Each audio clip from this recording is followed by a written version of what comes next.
కమలా సంభవ, నీవు శివానుగ్రహ సంపన్నుడివి, నిస్పృహ చెందకు. ఇచటికి దక్షిణంగా 190 యోజనాల దూరంలో నీ భుజస్కంధాలపై ఉన్న దివ్య కైలాస శిఖరం శివానందైక నిలయం నీవు మోయలేనంతగా పెనుభారమై భూపతనం అవుతుంది.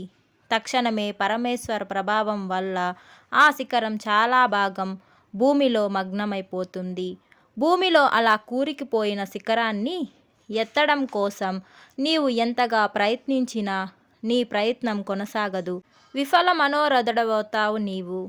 ఆ ప్రదేశమే ఉత్తమోత్తమైన ప్రదేశంగా భావించి ఆ చోటనే తపమాచరించు, సఫలీకృతుడవుతావు. ఇలా పలికిన ఆకాశ భాసితాలకు పరమేష్టి పరవశించిపోయాడు. తరువాత దేవర్షి గణ సమేతంగా ప్రయాణమయ్యాడతడు. అలా పయనించి శ్రీశైలం చేరి దానికి ఆగ్నేయంగా 10 యోజనాల దూరం దాటి మరలా దక్షిణ దిశగా ప్రయాణం కొనసాగించాడు. సరిగా అదే సమయంలో అతని భుజస్కంధాల మీదున్న పర్వత శిఖరంలో పరమేశ్వరుడు సూక్ష్మరూపంతో ప్రవేశించాడు. ఆ ప్రభావం వల్ల కలిగిన అలవికానంత పెనుభారం సహించలేకపోవడం వల్ల తడబాటు చెందాడు బ్రహ్మ.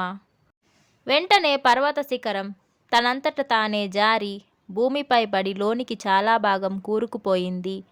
భూమిపై పడి పాతుకుపోయిన కైలాస శిఖరాన్ని పునరుద్ధరించడం కోసం తన సర్వశక్తులు వినియోగించి విశ్వప్రయత్నం చేశాడు. అయినా అందులో విఫలమయ్యాడు. కనీసం కదిలించలేకపోయాడు కూడా. అప్పుడు పరవశించిపోయాడతడు. వెనకటి రోజుల్లో కాశీక్షేత్రంలో తాను వినిన ఆకాశవాణి పలుకులు ఈ చోట కార్యరూపం దాల్చింది అని పరమానంద భరితుడయ్యాడు.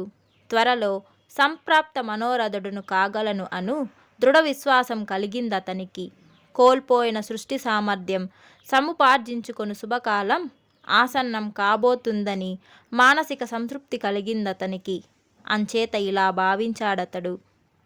నా చేతుల మీదక ఈ కైలాస శిఖరం ఈ ప్రదేశంలో ఇలా మగ్నమైంది కనుక ఈ స్థలంలో పరిపూర్ణాత్మక శక్తితో శంకరుడు తన భక్త జనానికానికి సదా సంరక్షిస్తూ వారికి సాలోక్య సారూప్య సామీప్య సార్షి సాయుజ్యాలు ప్రసాదించుగాక. ఈ దివ్య కైలాస శిఖరం వల్ల ఈ స్థలం అపర కైలాసంగా భాసిస్తూ మహాక్షేత్రంగా మారి క్షేత్రానికి శిఖరము, శిఖరానికి క్షేత్రము సదృశంగా రాణించుగాక. ఇలా భావించి శివస్తుతి చేశాడు బ్రహ్మదేవుడు. ఇలా కైలాసం నుండి బ్రహ్మదేవుని చేత స్వయంగా కొని రాబడిన శివానందైక నిలయమే దక్షిణ కైలాస క్షేత్రంగా బాసిల్లింది. ఆనాటి నుండి ఈ క్షేత్ర ప్రాంతం విరించిన పురం బ్రహ్మపురంగా లోక విస్తృతమైంది. కృతయుగారంభం నాటి బ్రహ్మపురం ఈనాడు శ్రీకాళహస్తి క్షేత్రంగా వాసిగాంచింది. భారతదేశంలోని ఏ శివాలయంలోనూ లేని విధంగా ఈ క్షేత్రంలోని స్వామివారి గర్భాలయ గోపురం ఒకే శిఖరంతో సంశోభిస్తుండడం శివానందైక నిలయ రూపణకే. ఏకం సత్ అను పారమార్థిక సత్యం భక్త జనానీకమునకు దృగ్గోచరం కావడమునకే ఇది దృష్టాంతంగా నిలిచింది. దీనితో పాటు అగస్త్య మహర్షుల వారి అనుగ్రహ బలంతో వెలసిన సువర్ణముఖి స్కంద నదులతో ఆవృతమైంది ఈ క్షేత్రం. ఆనాటి నుండి దక్షిణ కైలాసంగా లోకంలో పరిగణన పొందింది. శ్రీమద్ దక్షిణ కైలాసం సర్వదేశోత్తమోత్తమం, పంచయోజన విస్తీర్ణం, 10 యోజన మాయతం. ఇలా పరడవిల్లి చతుర్విధ పురుషార్థ సాధనకు మూల కారణంగా సకల సౌభాగ్యాలకు నిలయంగా పరిణమించింది. ఈ క్షేత్రం క్రమంగా విస్తృతి పొందుతూ దృఢవ్రతులైన మహర్షులకు, రుద్రాక్షమాల ధరులైన శివభక్తగ్రేసరులకు, శతరుద్రీయ పఠనతో విగత కల్ముషులైన బ్రాహ్మణోత్తములకు, వేదాంగ పారంగతులైన పుణ్యాత్ములకు నిలయంగా కామపీఠం, వంశారణ్యం, వటారణ్యం, శ్రీనగరం, గంగాదేశ్వరం, అగస్తేశ్వరం ఆదిగా గల పుణ్యక్షేత్రాలను మించిన తీర్థాలతో కూడుకొని ఉత్తర వాహినిగా ఉన్న అగస్తాచల సంభూత అయిన సువర్ణముఖి నదీమ తల్లితో సంశోభిస్తూ దక్షిణ కైలాస క్షేత్రంగా వాసిగాంచింది.